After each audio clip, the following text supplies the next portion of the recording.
Well, hey, everybody. Welcome to Lifehouse. My name is Ben. So glad you chose to make Lifehouse a part of your day and a part of your week. So listen, we are kicking off a new series today. I'm telling you guys this, but I'm telling them this too. We're kicking off a new series today called Love, Dates, and Heartbreaks. So I'm here with my friends, John and Sue, because I had some questions for them. First of all, my first question is this. You guys are married.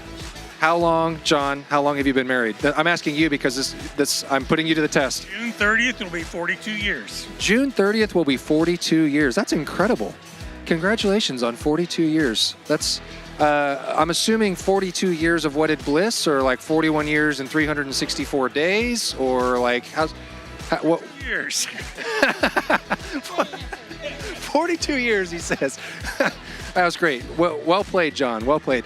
Okay, so I'm gonna ask both of you, but I'm gonna start with Sue. Sue, what is the secret to 42 years of wedded bliss? He gives in to everything I say. Perfect.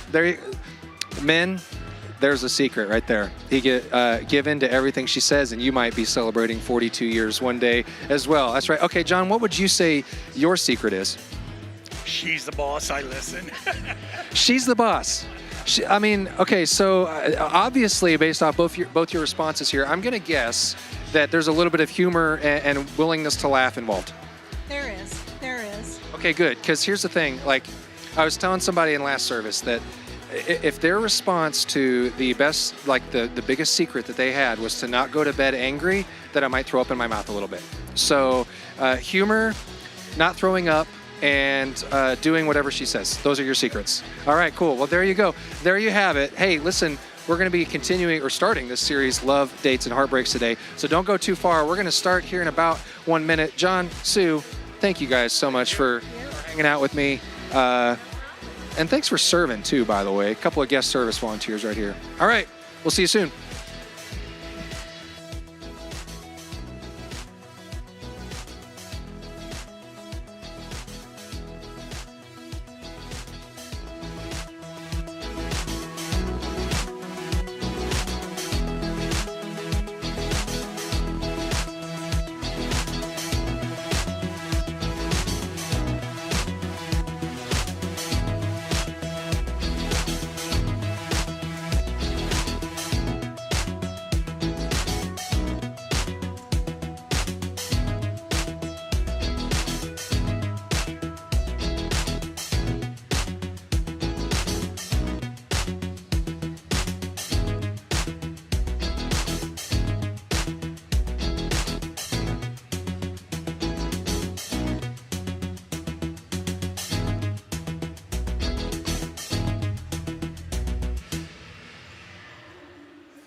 Oh, I need love, oh, to ease my mind.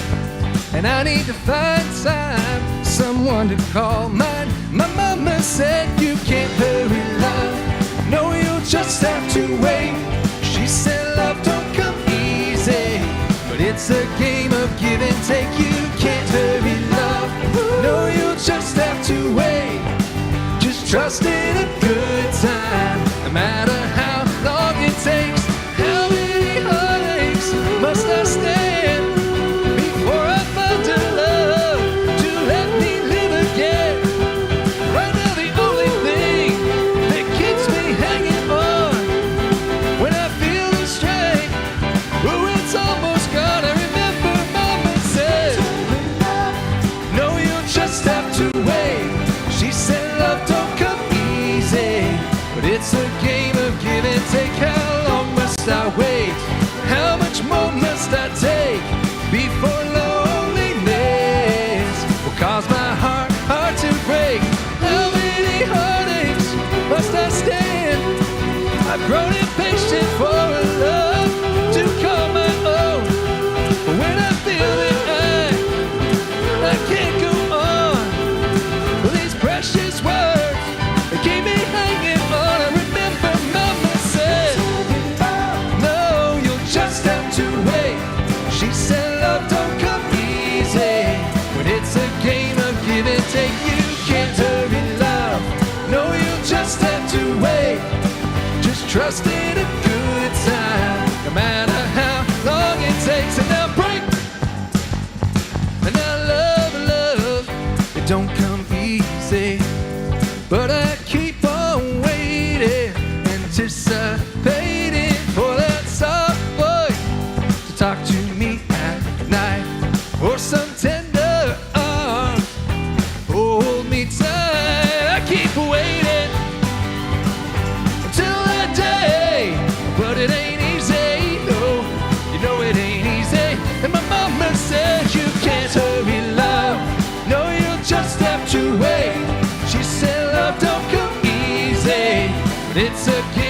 give and take. You can't hurry love. No, you'll just have to wait. Love don't come easy, but it's a game of give and take. You can't hurry love. No, you'll just have to wait. Just trust in a good time, no matter how long it takes. And now break.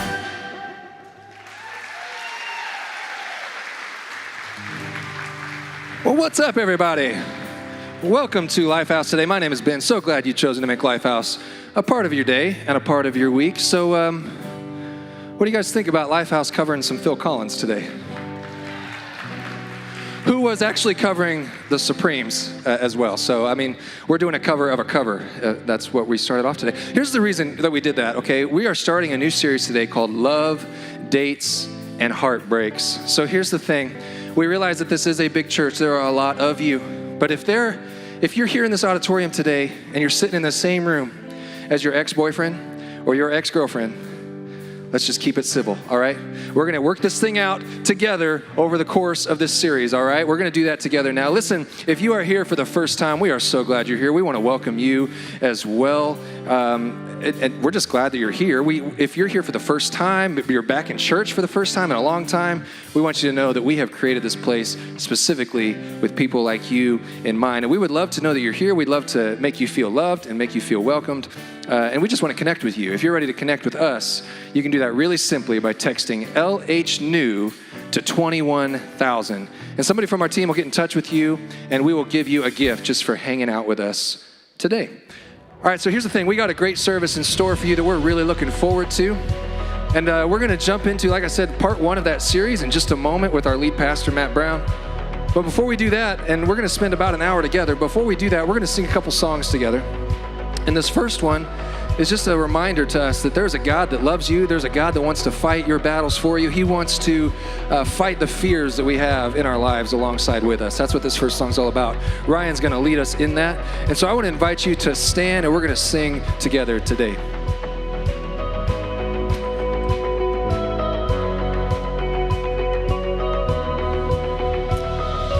There is no end to your power. There is no limit in you. You break down the walls. You make giants fall. There's nothing that you cannot do. So we will not fear, no. We will not fear. You move the mountains. You part the waters. You fight our battles, nothing's impossible.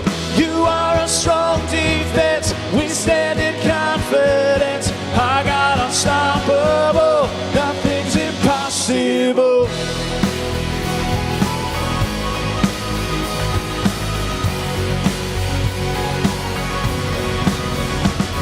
And fear will surrender to your love. The power of darkness undone. Oh, you stood face to face with death and the grave. Jesus, our God, overcome. So we will not fear, no. We will not fear. You move the mountains. You part the waters. You fight our battles, nothing's impossible. You are a strong defense, we stand in confidence. Our God unstoppable, nothing's impossible.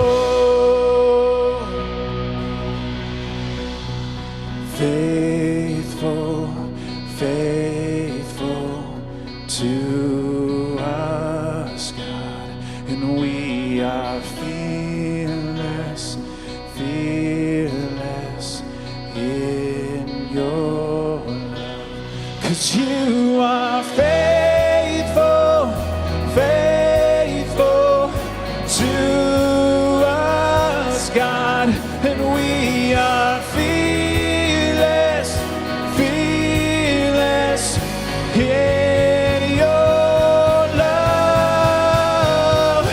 You move the mountains, you part the water.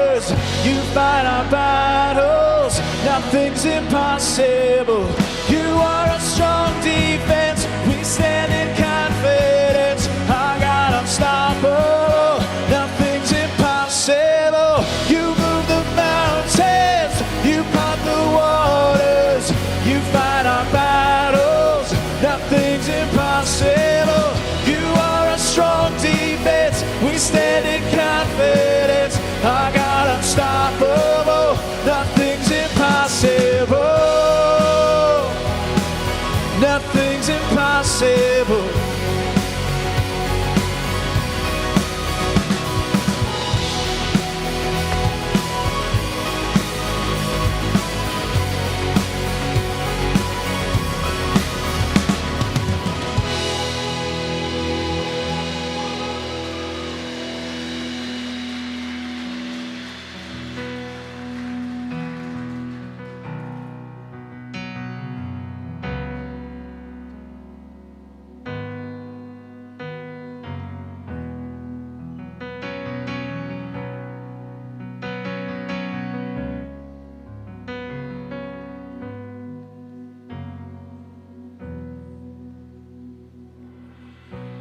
I've carried a burden for too long on my own.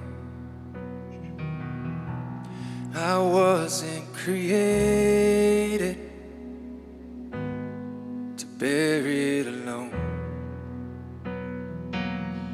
I hear your invitation to let it all go. I see it now, I'm laying it down, and I know that I need you. I run to the Father, I fall into grace. I'm done with the hiding, no reason to wait. My heart needs a surgeon, my soul needs a friend, so I'll run to the Father again. And again, and again, and again. Oh, oh, oh. You saw my condition, had a plan from the start. Your Son for redemption, price from my heart. I don't have a context for that kind of love. I don't understand, I can't comprehend. All I know is I need you. I run to the Father, I fall into grace. I'm done with the hiding, no reason to wait. My heart needs a surgeon, my soul needs a friend, so I run to the Father again and again and again and again. Oh, oh, again and again and again and again. Oh, oh, oh, my heart has been in your sights long before my first breath, running into your arms is running to life from death. And I feel this rush deep in my chest. Your mercy is calling out, just as I am. You pull me in, and I know I need you now.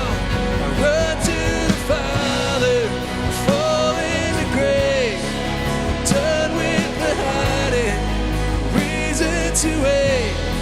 My heart needs a surgeon, my soul needs a friend, so I run to the Father again and again.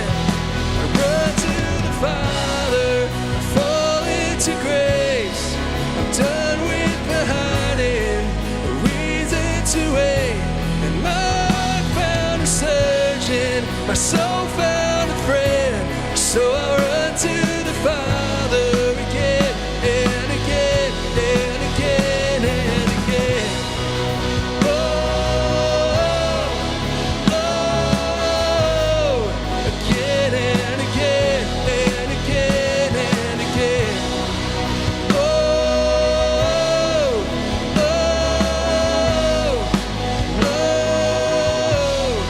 again and again.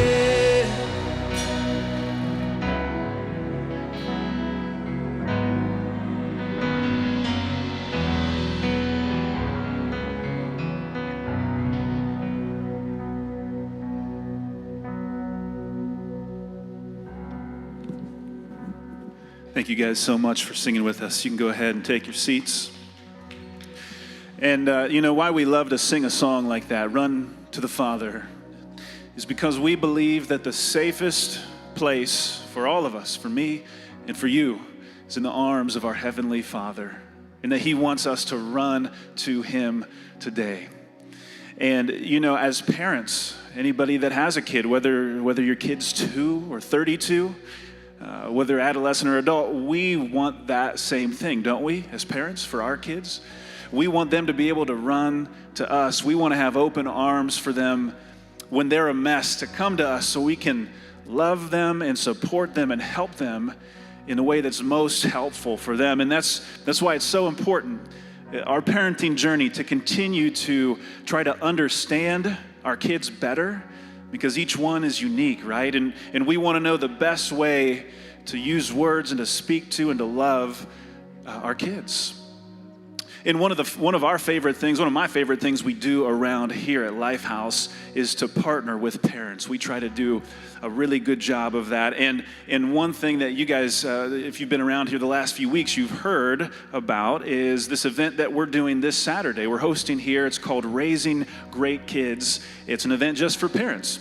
It runs 10:30 to 3 o'clock, and it's going to be a fast-moving day with different sessions, entertainment, lunch, something for everybody, no matter the age of your kid. And we would love for you to be a part of that. And listen, we know this is a busy time of year. We all have busy schedules, right? But if you can work it out in your schedule to be a part of that thing, if you can just give up a few hours to invest in yourself as a parent, it might be one of the best things that you've done in this season. Because our hope is that anybody who comes will leave feeling encouraged and equipped in your parenting journey to love our kids better. And there's some really generous people around here who have said that anybody who signs up today, so if you're in the room, if you're online, if you sign up today, registration actually is open for a few more days. But they're willing to cover half of your costs. So the normal cost is $20 for an individual, $30 for a couple. But if you sign up today, it's just $10 and $15 for a couple. And so if you want to do that, if you want to take advantage of that, then all you need to do is get out your phones and you can text the word CONNECT to 21,000. So go ahead and feel free to do that right now. Text the word CONNECT to 21,000, and that'll get you the information and the sign-up sheet that you need to be a part of that. And again, we feel like, man, if you can work it into your schedule, it could be a really great investment for you and your family and your kids that could benefit you for months and years down the road. Well, we're going to continue on with the rest of our service, and I'm going to turn things over to our lead pastor, Matt Brown. Like Ben said, we're starting a brand new series we're really excited about called Love, Dates, and Heartbreaks.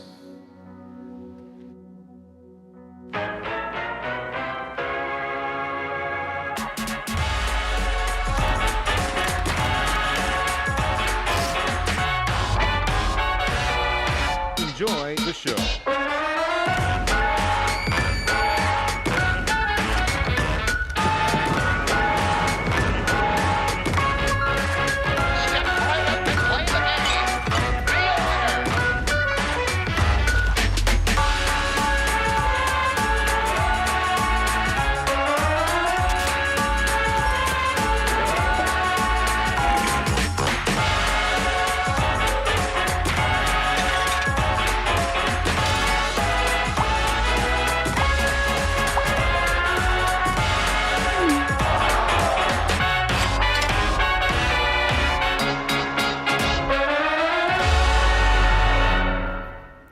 Well, welcome again, everybody, whether you're in the room or online. My name's Matt. I'm the lead pastor here, and we're starting a brand new series called Love, Dates, and Heartbreaks. And this series is for anybody, whether you're a student that's trying to figure out your dating life, or you're in college, looking what that looks like in the next season of your life, or you're about to be engaged, or you want to be engaged, and what does romantic love look like in the most healthy ways? Maybe you're married and you're trying to navigate marriage. Or maybe you were married and now you're not married and you've been thrown back into the messy dating world, and it's way different than it was 20 years ago, and it's more complex and you just can't quite figure it out.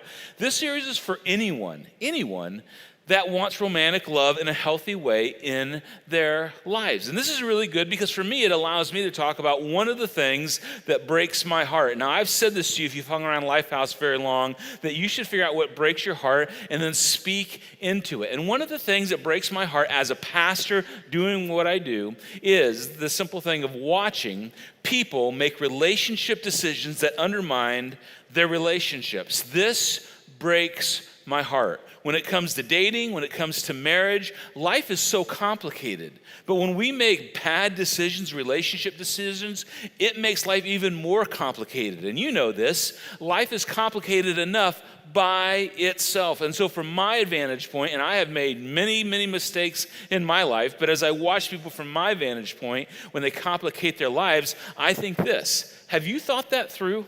Have you thought through where this is going to take you? Or have you seen that work out for anybody else? I mean, I know it works out in Netflix, and The Bachelor, and in love romance novels, but have you ever seen this happen and work out in real life on the path that you're taking? And sometimes I think, and you've thought this, when you see someone undermine their own happiness, has no one warned you? Has no one talked to you about this?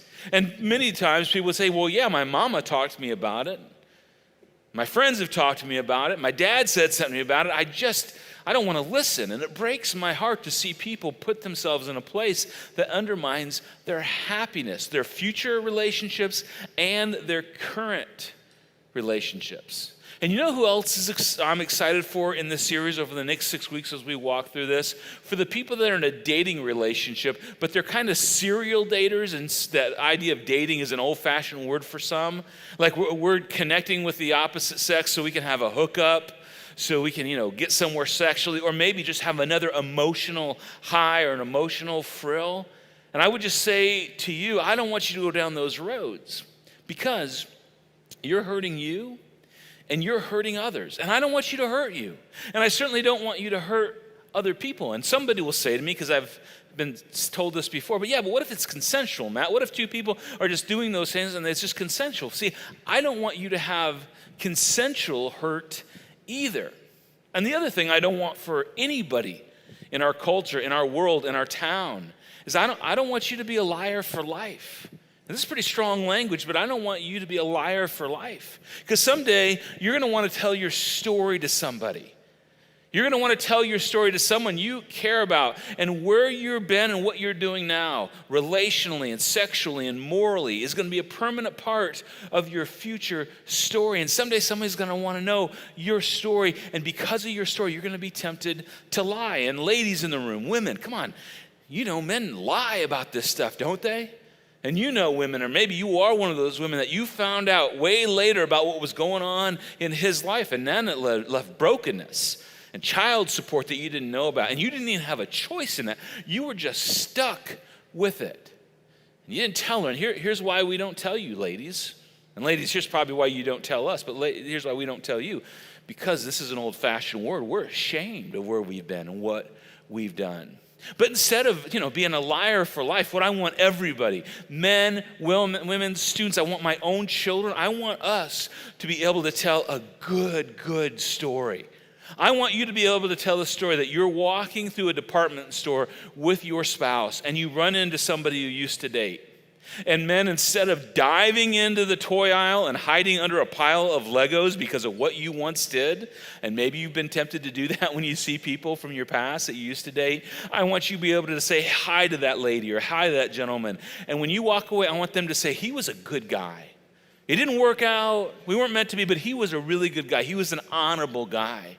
I want to be said about you ladies that she was a woman of integrity. And maybe your story is like this. Hey, listen, in my 20s, listen, I kind of went off the rails and I kind of lived loose and I was, a little more free than I wish. Or maybe at 40, I got divorced and me and the gals, we just got ramped up and we went a little crazy. But then I made a decision. This is a good story. Then I made a decision to rewrite my story, to turn my life and my relationships in a place that was healthy and whole, and tell a story that in the end was rewarding for me and the person I ended up with. And for all of us, but especially the men in the room, I don't want you to be someone's regret. I told my sons this their whole life. I would look at them and say, boys, I don't want you to be someone's regret. When some young lady talks about her life's greatest regret, I don't want your name to come up. I don't want you to be in her top 10 regrets or top 100 regrets. I don't want you to be someone's regret. And I tell my sons what I'm telling you. What you're doing now, you're deciding if you're going to be someone's greatest regret, and you don't want that. And ladies, you don't want that. But men, if I could just lean in a little harder to get us kind of set up, I don't want you to be a hypocrite. And you may say, well, Matt, what do you mean? How would I be a hypocrite? Here's how a lot of us men can be hypocrites. If someone did to your sister, or if someone treated your sister the way you treat the women in your life, you would be tempted to take that someone out in the woods and do something very bad to them, wouldn't you? But that's hypocritical, because that's how you are treating the women in your life, and you don't want to be a hypocrite. If someone treated your single mom or your aunt or your daughter the way you treat the women in your life, you would be tempted to do something very bad to them, and we don't want to live in double standards. In fact, the biggest thing I hear about why people don't want to come to churches is it's just full of hypocrites. I totally get that, and sometimes I agree with that. We don't want to be hypocrites ourselves in these ways. Now, ladies, let me just say something to you that I'm a little nervous about saying, because I've never been a woman. I promise, I've never done that. So I'm a little, worrisome to talk to women directly about this. But know this from a dad's heart, a pastor's heart. I don't want you to ever be a commodity.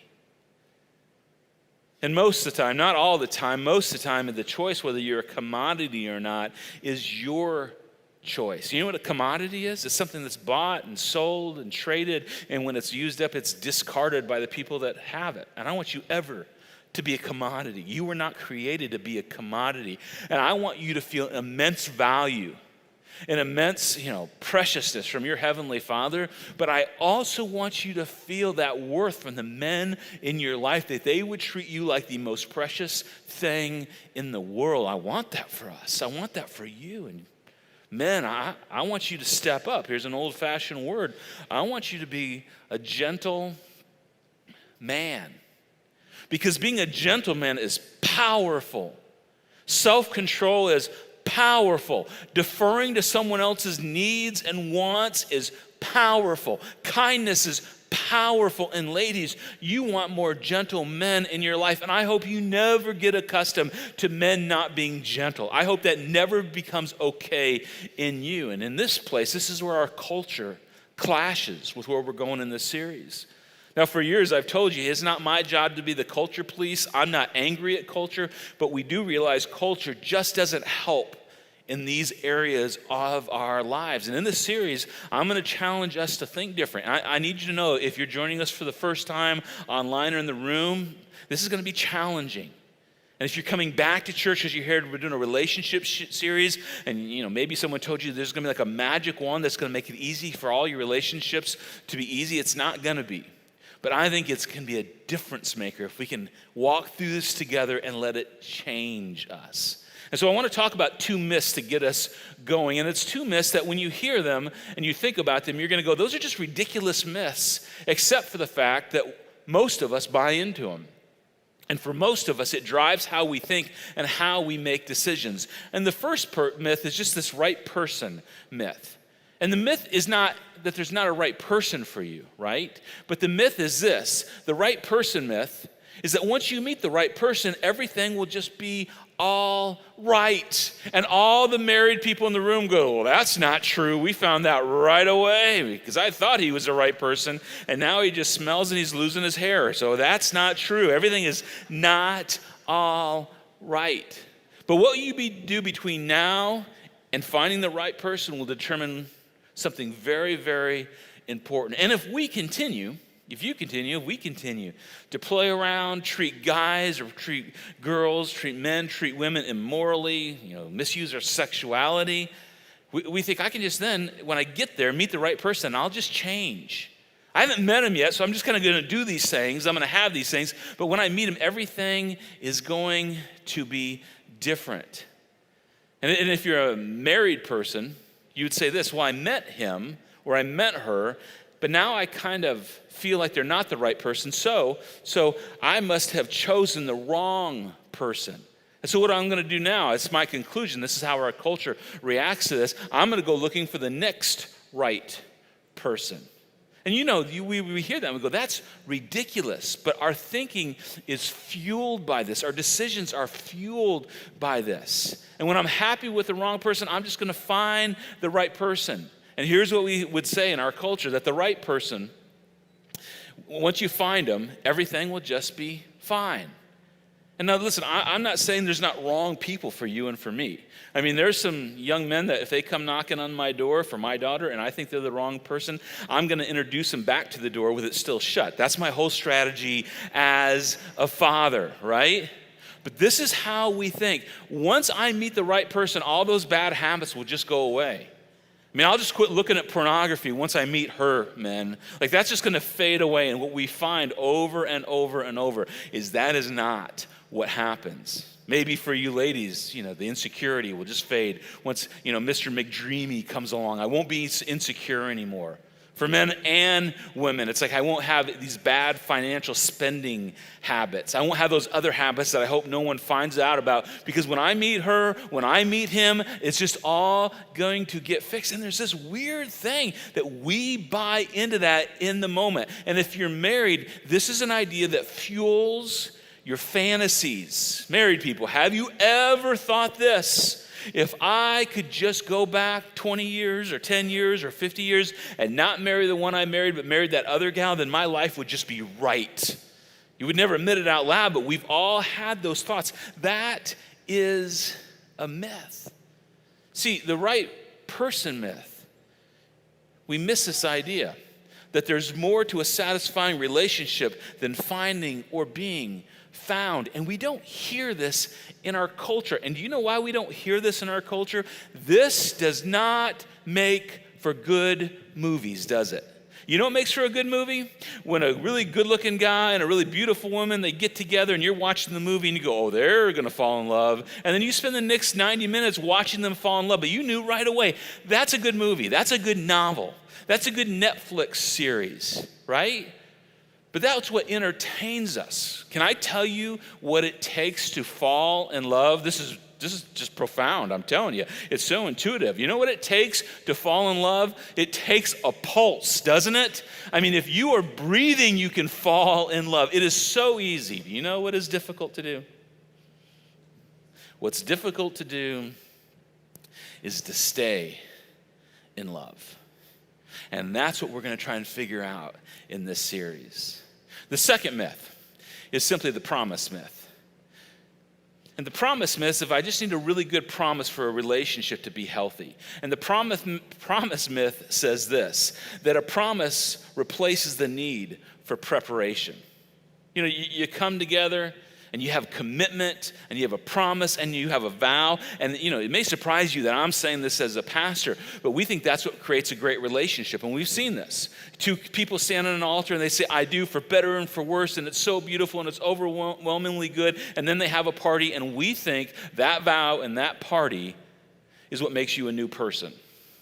The truth is, you show up on that day and make that vow and have that party, and you're the exact same person you were the day before, and you'll be the same person the day after, because it's just 3 days of time. And here's the frightening part. Your fiance is the same person also. And I know when we think about it that way, you go and I go, why do we believe that? But we do. See, the promise myth, it leads us down the road not to understand that promises are no substitute for preparation. In every area of our life, we do not believe that we can do without preparation except relationships. Think about this. Academics, athletics, in the medical field. Do you want a surgeon that walks into your pre-op surgery room and says, hey, we're going to do massive heart surgery on you. I need you to know I'm promising you I'm going to do a good job, but I have never done this before, and don't tell anybody, but I didn't graduate medical school. But I'm promising it's going to work out. You would run out of the room. In the business world, promises don't mean anything. It's preparation and follow through. We have to prepare. Can you imagine if the Ohio State football coaches said, this year, we're going to promise to win. We're going to vow to do our best, but we are not going to practice, condition, or run plays. He would be fired in 30 seconds. It is preparation. You know why? Because every coach knows. Every coach knows that you don't promise to win games. You prepare to win. And it's true in relationships. Here's the challenge, though.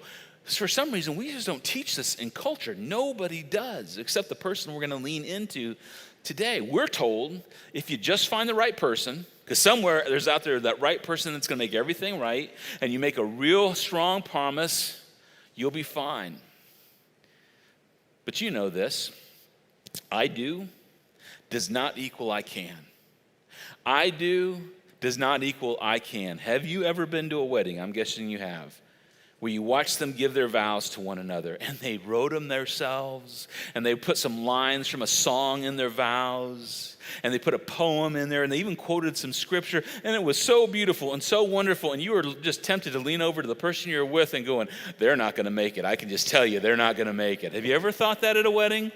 And the reason you thought that is because they haven't dealt with their baggage, they haven't got healthy, they have been on a dating track where it's this person and this person and this person in and out and all these things, and they never got to the place where they're healthy. And then the party was great. I mean, I love a good party, a little bit of drinks and some food and some dancing. I mean, I'm all there. You invite me to that and it's free. I'm going to come and hang out with you. But it will not make for a great marriage, because saying I do does not make you able to do.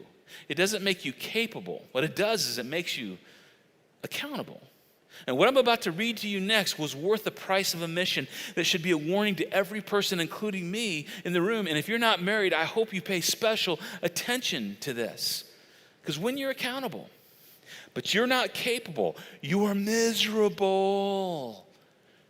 And there's a whole bunch of married people in the room that could attest to that.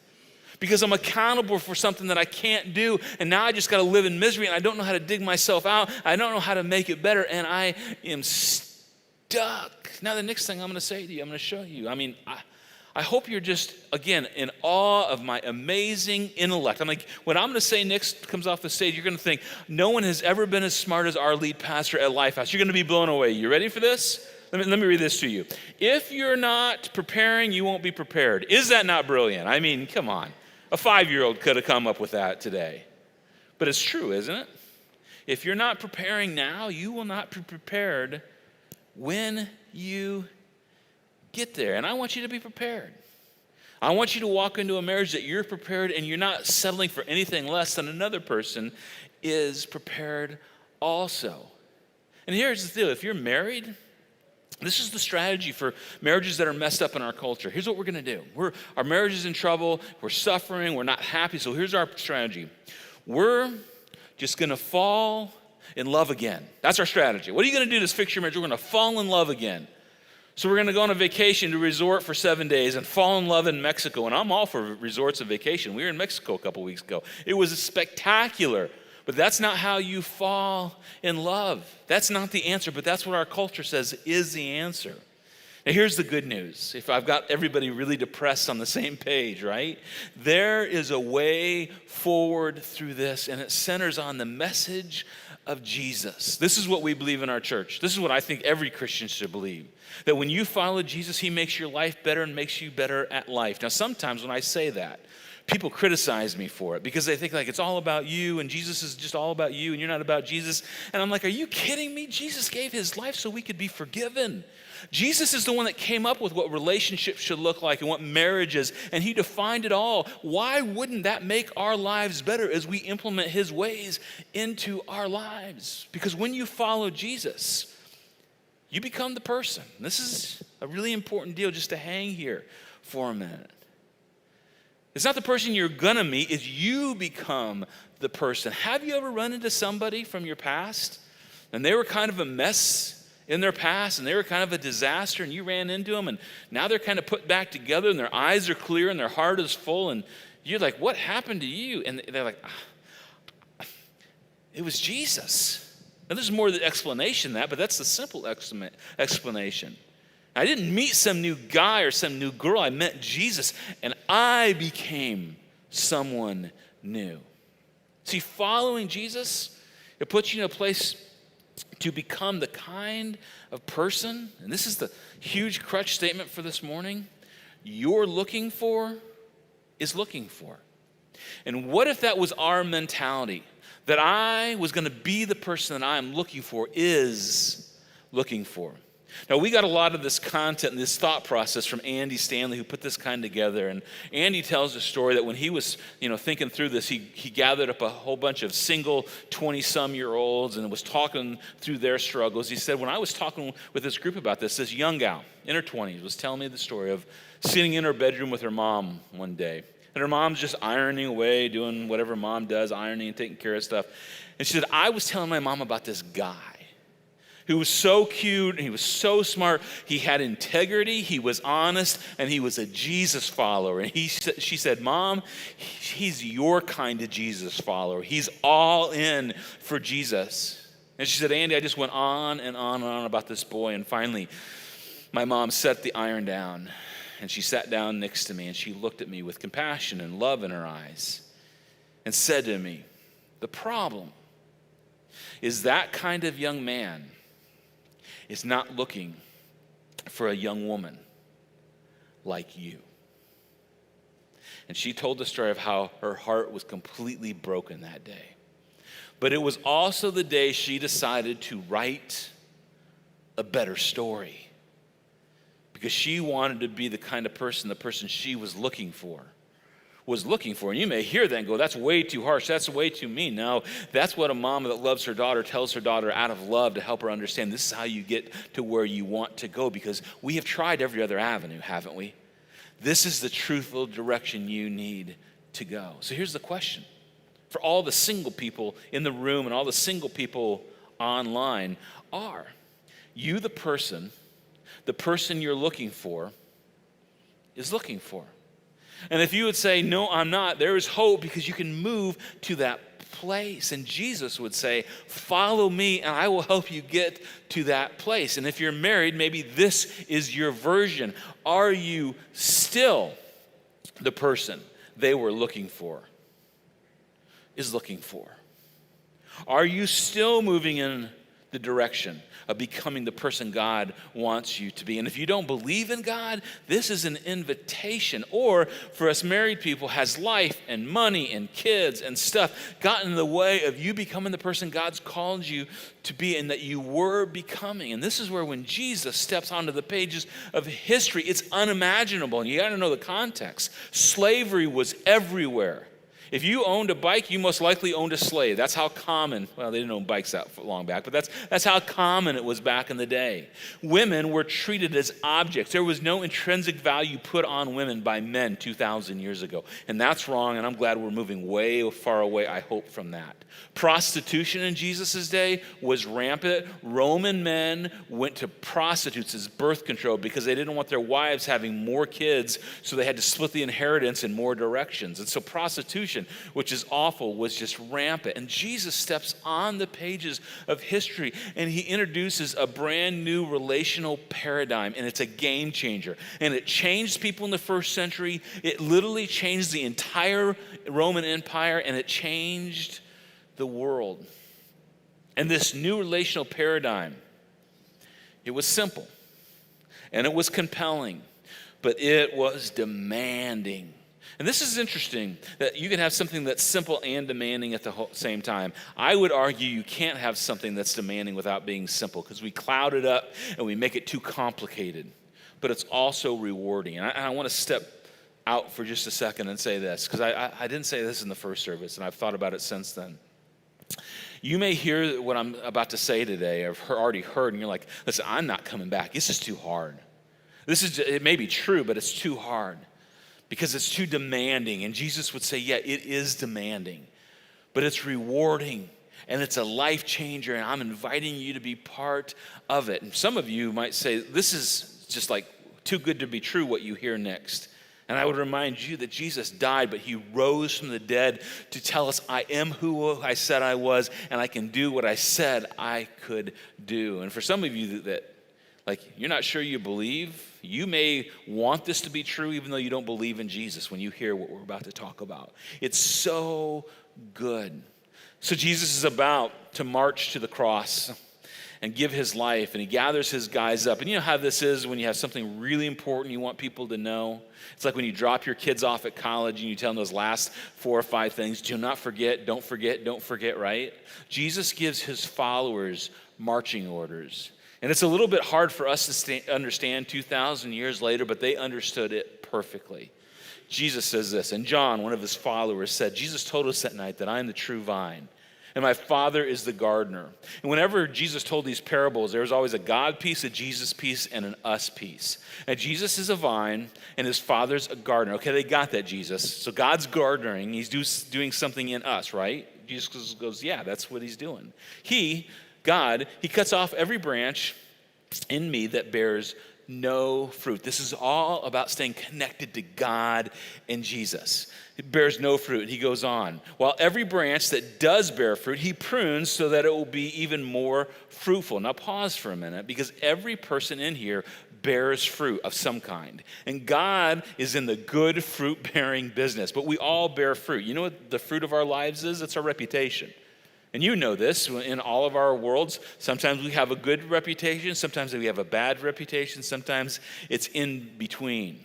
The fruit of our lives is the outcome of our decisions. It's the stories we love to tell. It's the stories we hope no one tells. That's the fruit of our lives. It's how we have lived in our brokenness or in our healthiness, in our debt, in our habits, and all of us, including me, we have a wake of fruit that is behind us. And sometimes it's good and sometimes it's not so good, but that's the fruit of our lives. And Jesus says, allow me to bear fruit in you. And this language, it's so relational. And he just simply says, guys, remain in me, stay with me, stay connected to me as I also remain in you. Stay close. Why? He says, because no branch can bear fruit by itself. It must remain in the vine. And we all know this. It's spring in Ohio. If you have a yard, we've been out in our yard picking up dead branches, right? Because when a branch breaks off a tree, it's over. It's dead. And Jesus says, no, you got to stay connected to the vine, to the main source. Now, here's the application. And he's saying this to Matthew and John and Andrew. He looks at him and says, neither, like that dead branch, neither can you bear fruit unless you remain close to me. Stay connected, and I will do something in you that's amazing, because I'm the vine. I'm the alive part of your life. You are the branches. This is what he's talking about. If, he goes on, you remain in me and I in you, you will bear much fruit. Apart from me, you can do nothing. Married people. If you're ever been in a place in your marriage where it just feels hopeless and you've been trying, but you haven't brought Jesus into the middle of your marriage and you both don't jump on the Jesus train, it feels like you can't get anything right, doesn't it? Well, Jesus' promises is if you remain in me, I can do something in you that is good. It's really good. It's why the past has to be dealt with. And you run into that person that they're so different because they met Jesus. And it's not like they said, well, I'm different because I decided to do 5 things in my life and I accomplished them and I got these 5 things and now my life is different. The story is so similar every time. Yeah, I started going to church and I started reading the scriptures. I didn't understand all the scriptures, but I started reading them. And I started to hang out with other people that were following Jesus, and I saw how they lived their life and their marriages and all that thing. And one day I woke up and I just decided, I'm falling in love with Jesus. And now I'm going to follow Jesus. And I became different. We've heard that story so many times around here. Jesus goes on. He says, as my Father has loved me, so have I loved you. Wait a minute, Jesus, now we're talking about love. I thought we were talking about fruit and vines. It's all the same thing because we're producing love in our lives. And he says, now, remain in my love. It's the same as the vine and the branches. You have to stay connected. And here's the surprise. And here may be what frustrated his followers. He says this, if you keep my commands. And when he said the word commands, they probably felt like you feel, like, oh, you got more commands. I grew up in church and all I ever heard were rules and commands, thou shalt not. You remain in my love. Now you changed it, Jesus. It's the old bait and switch. I thought we were talking about love and better relationships and a better life, and now you just want me to have more commands. Because there's the 10 commandments, I can't do those, and there's 600 more on top of that, and I can't do all those. And now you're going to pile on more, but you are Jesus. You walked on water, so we're going to do it because you're Jesus. Tell them, guys, get your pen and paper. This is going to take a long time. Write them down. Tell us, Jesus. And he just simply says this. My singular command is this: love each other. Now you need to know, this was not new. They had heard this their whole life. And in our culture, this is becoming a theme with all the mess in our world. Is, hey, we got to love each other. We got to love each other. But you know this, everybody has a version or a filter of how you're supposed to love each other, no matter where you are politically, socially, environmentally. We all have what love looks like. But Jesus would give such a specific kind of love that they would never forget.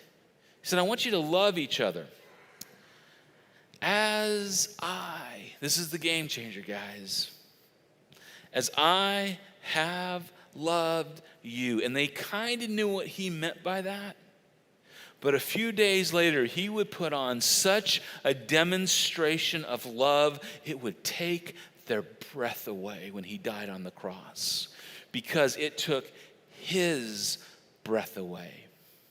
And it would be a kind of love that you do not find on Netflix, and you don't find on The Bachelor, and you don't find in a romance novel, and it's kind of love that doesn't make songs sell in our culture. Because it would be kind of love that lays down your life for people.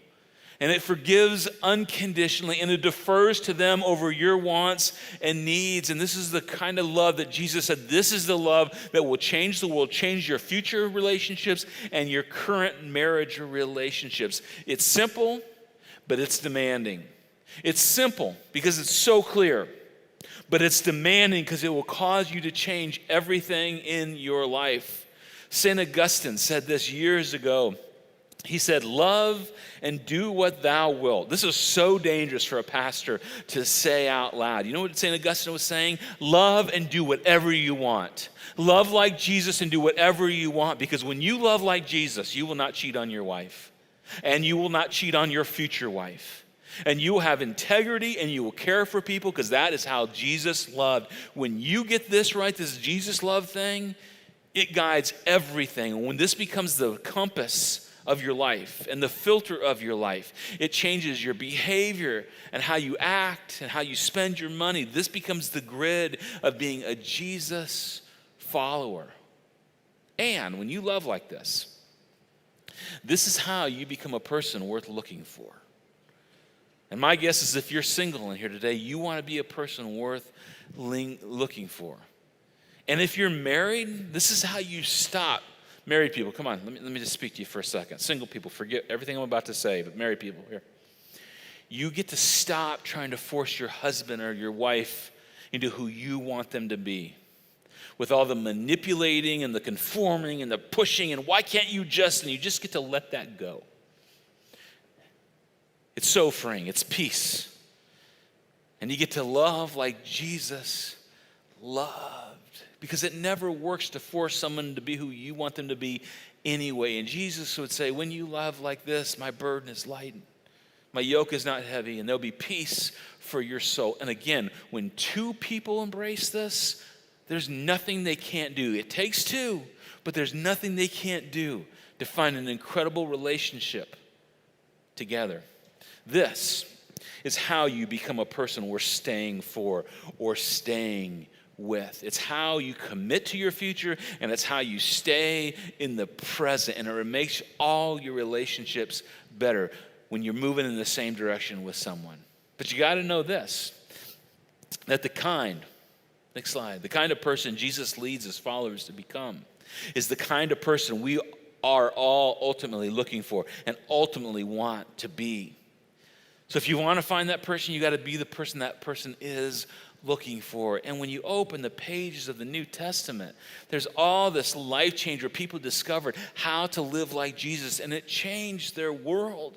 I am a product of that kind of love in my life by my parents. I ascribe to it because I saw it, and I saw it work. Now, I have to say this. When I talk about love changing our lives in this way, I get criticized sometimes about it from other religious people. I mean, people would say, all you do at Lifehouse is you talk about love. I mean, what do your staff do at Lifehouse? They just sit around together and smoke weed and talk about love. Is that what you do at Lifehouse? Is that the dude? And some of you are like, I want on staff at Lifehouse. No, it's not what we do at Lifehouse. But the reason, I don't know how to say this and be kind. The reason I don't think people get this is they don't understand how demanding love is. Because it demands everything. And you got to come back the next 2 weeks. This is a 6-week series, but you got to come back the next 2 weeks. Because in the next 2 weeks, we're going to talk about the fine print, because there's always fine print. There's fine print of this love, and we're going to walk through what the fine print looks like. But the fine print in the next 2 weeks will make you fine, and it will make you a person worth finding and keeping, no losing and less weeping in your life. Not because I came up with it, it's because Jesus came up with it. And he created us. So I'm going to ask you to engage. I know for some of you, this has been a hard message because you're like, ugh, I fit in a lot of those categories, Matt. Yeah, I have at times in my life too. And we're working through this together. So come back.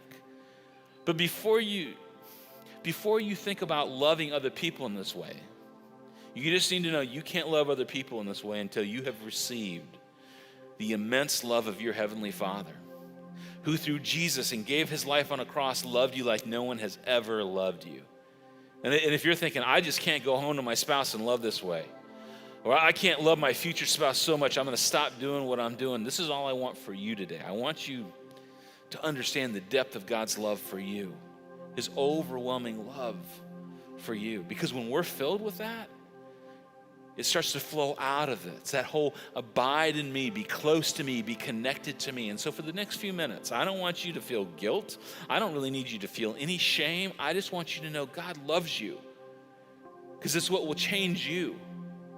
So you will be changed and become the person you're looking for. So we're going to sing this song we've sung for a lot of years, and I hope it just washes over you in the most powerful, strong way. But first, let me pray for you, can I? Heavenly Father, thank you for giving us a way through the messes of this world in a way that's better than the messes of this world. And I hope and I pray that we all would hang on to this. The people that believe in you, Jesus, and the people that are not even ready to believe they can believe in you. But that love would make the difference. Your kind of sacrificial, lay down my life for someone else kind of love. And I pray as we sing this song, we'd be reassured that that kind of love can exist in our very lives because of what you did on the cross for us. It's in Jesus' name I pray. Amen. Let's stand and let's sing together.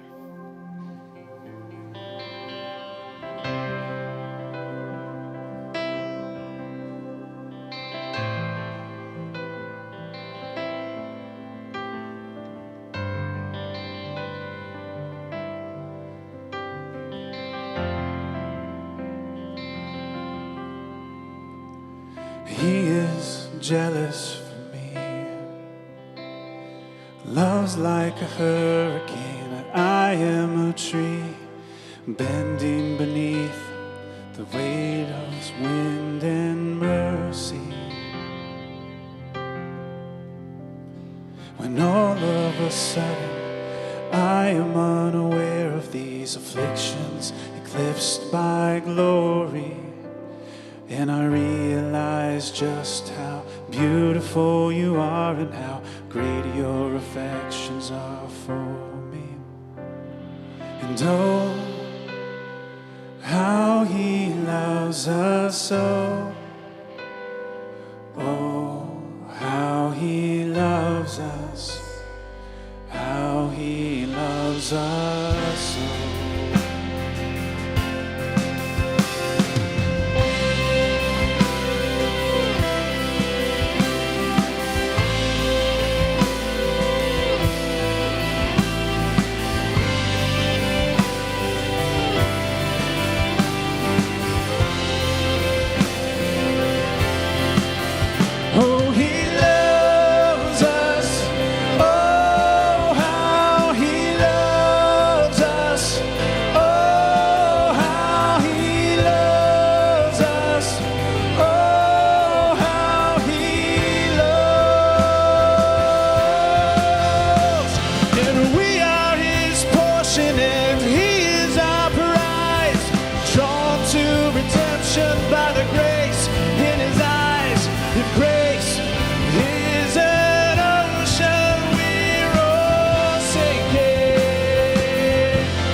Thank you.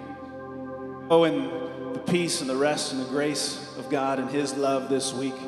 We will see you guys next week.